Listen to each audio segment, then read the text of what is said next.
ஒரு சாமி எனக்கு ஒரு மெயில் போட்டிருந்தார். சாமி, நான் இந்த தடவை குற்றாலம் வழியாக சபரிமலை போகும்போது குளிச்சுக்கிட்டு இருந்தேன். அந்த மழை தண்ணி என் மேலே பட்டு, உங்களுக்கு தெரியும் அப்படி பாறை மாதிரி டம் டம்னு விழுகும் குற்றால தண்ணி. ஒரு 50-60 குழாயை வச்சு மொத்தமாக ஊற்றுற மாதிரி இருக்கும். நீர் ஊற்றுலவா, மாலை அருந்து போச்சு. உடனே எங்களோட வந்த சாமி சொன்னார், நீ ஏதோ தப்பு தண்டா பண்ணிட்ட, அதான் சாமி உனக்கு சோதனை கொடுத்துட்டாரு, இது சோதனையின் தொடக்கம், அதுவும் குறிப்பாக ஐயப்ப டாலர் கலண்டு உருண்டு போச்சு, ரொம்ப கவனமாக இரு சாமி மலைக்கு போயிட்டு வர வரைக்கும்னாரு. இந்த மாதிரி அச்சத்தையும் தவறான சிந்தனை சொல்பவர்களுக்கும் பணிந்து சொல்கிறேன், ஒரு மாலை அப்படின்னா அது அருகத்தான் செய்யும்.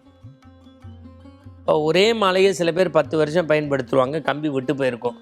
அந்த விட்டு போன நேரம் பயண நேரமாக இருக்கும். உடனே ஐயப்பன் சோதனை கொடுக்குறாருன்னு நம்மளை கட்டுக்கதையாக இட்டுக்கதையாக கம்பி கட்டக்கூடாது. கம்பி விட்டு போனதுக்காக கம்பி கட்டுற கதை இல்லை ஐயப்ப வழிபாடு.